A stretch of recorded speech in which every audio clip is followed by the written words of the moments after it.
네, 귀가하던 여고생을 무참히 살해한 장윤기 소식으로 이어갑니다. 법정에 틀어진 영상을 보고 장윤기가 범행 70일 만에 성폭행 목적이었다고 인정했습니다. 화질을 이유로 경찰이 대수롭지 않게 넘겼던 영상이 검찰의 보완 수사를 거치면서 결정적인 단서가 됐습니다. 박건영 기자가 보도합니다.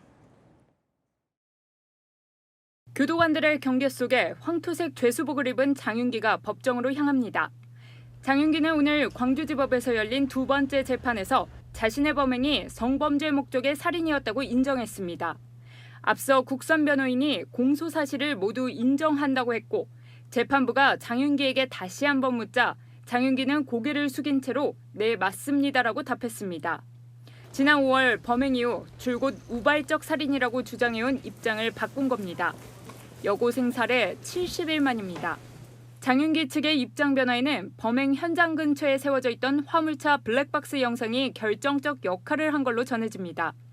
오늘 법정에서도 재생된 이 영상에는 장윤기가 자신의 SUV 차량 뒷문을 열어둔 채 피해자를 납치해 끌고 가는 장면 등이 담겨 있었습니다. 오늘 재판에선 장윤기가 피해자를 고르고 수차례 동선을 확인하는 등 계획적으로 접근하는 듯한 영상도 재생했습니다. 숨진 여고생 유족 측은 장윤기가 벌을 가볍게 하려고 혐의를 인정했을 뿐이라며 비판했습니다. 진심 어린 반성을 했다. 그런 걸 통해서 이제 양형을 낮추고자 하는 의도였을 것으로 보이는데.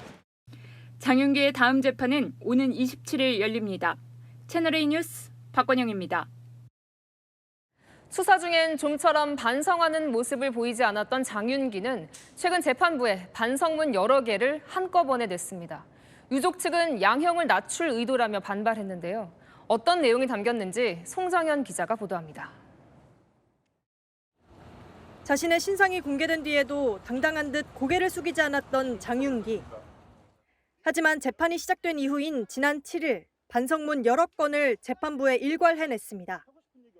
생각 없이 무책임하게 피해자를 해쳤다. 그로 인해 많은 분들께 영향을 미치고 당연했던 일상의 한 조각을 앗아갔다고 적은 걸로 알려졌습니다. 살인 행위 그 자체는 잘못이라고 인정하면서도 성범죄 의도와는 무관한 범행이라는 취지였던 걸로 전해졌습니다.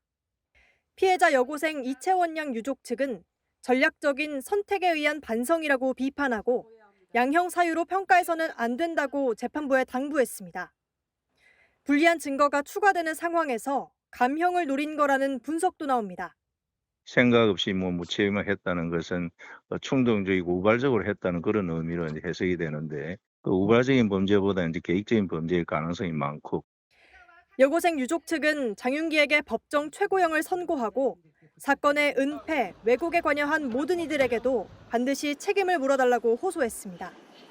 채널A 뉴스 송정현입니다. 장윤기가 여고생 살해 이틀 전 자신이 성폭행을 한 외국인 여성에게 살해 의사가 담긴 발언을 했던 걸로 파악됐습니다. 경찰도 이 진술을 파악을 해놓고도 이후 발생한 이 여고생 살해 사건 때 성폭행 목적은 배제한 살인 혐의만 적용한 건 아니랬다는 비판이 나옵니다. 김지우 기자 단독 보도입니다. 여고생 살해 이틀 전 장윤기에게 성폭행을 당한 외국인 여성. 여성은 경찰 조사에서 장윤기가 너를 죽이고 나도 죽어버리겠다는 말을 했다고 진술했습니다. 성범죄 피해자에게 장윤기가 살해 의사를 드러냈던 걸로 보이는 대목입니다. 당시 경찰도 외국인 여성의 진술 등을 토대로 장윤기에게 성폭행과 살인 예비 혐의를 함께 적용했습니다. 그런데 이틀 뒤 여고생 살해 사건 수사 땐 직접 증거가 없고 구속 시한이 임박했다는 이유로 살인 혐의에서 성폭행 목적을 배제했습니다. 성격이 유사한 사건인데도 혐의 적용에 소극적이었다는 지적이 나오는 이유입니다. 장윤기의 범행 목적이 드러나는 핵심 증거인 블랙박스 영상 분석도 미흡했다는 비판이 나옵니다. 당시 경찰 수사팀은 장윤기 차량 뒷문이 찍힌 화물차 블랙박스 영상의 화질 개선을 광주경찰청에 의뢰했는데 화질 개선 영상은 사건을 검찰에 넘긴 뒤에야 받았고 이후에도 검찰에 보내지 않은 걸로 전해집니다. 검찰은 증거인멸 등의 혐의를 받는 광주 광산경찰서 전 형사과장 A씨를 오늘 피의자로 불러 조사했습니다. 채널A 뉴스 김지우입니다. 안기자 사회부 성일환 기자 나왔습니다.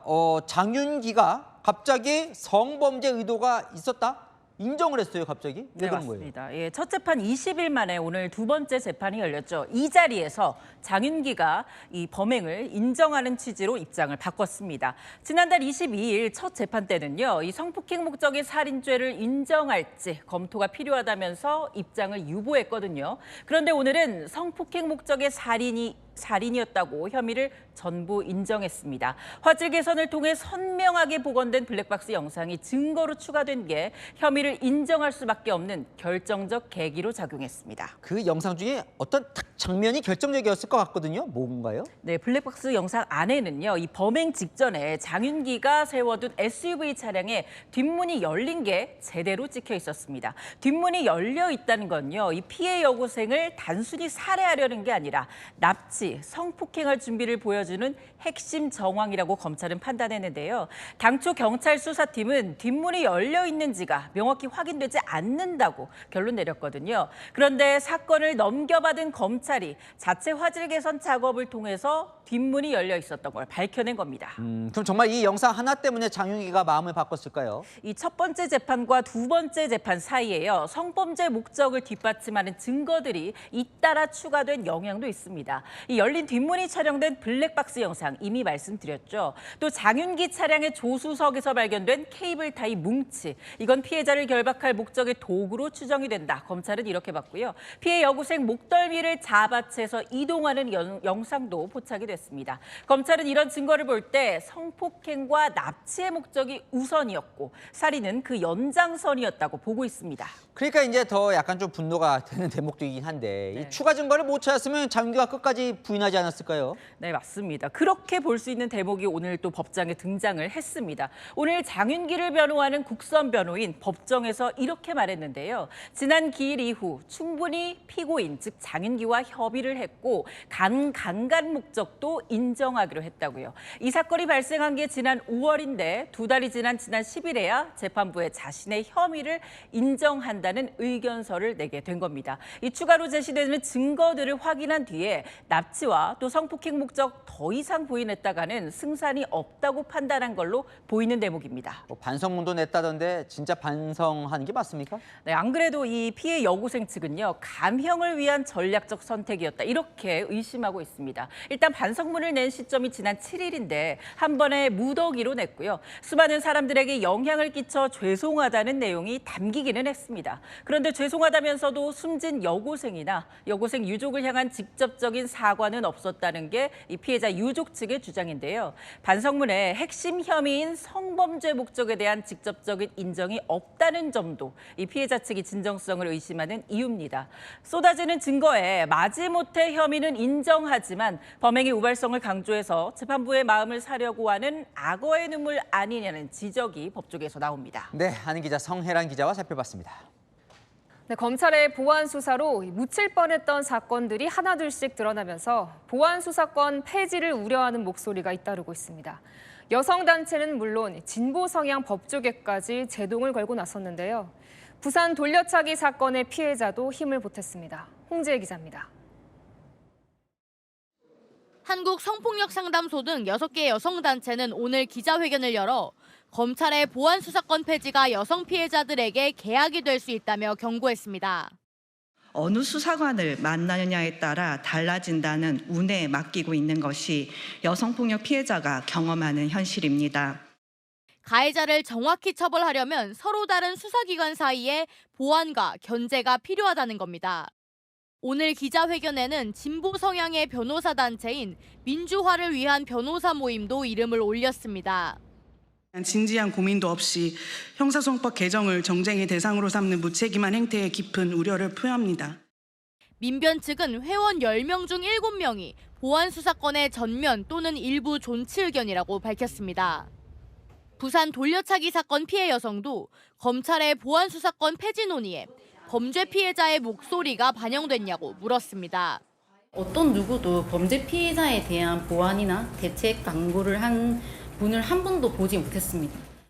경찰의 장윤기 사건 편파 부실 수사 논란까지 더해지면서 검찰의 보안 수사권 폐지에 대한 우려 목소리가 잇따르고 있습니다. 채널A 뉴스 홍재입니다.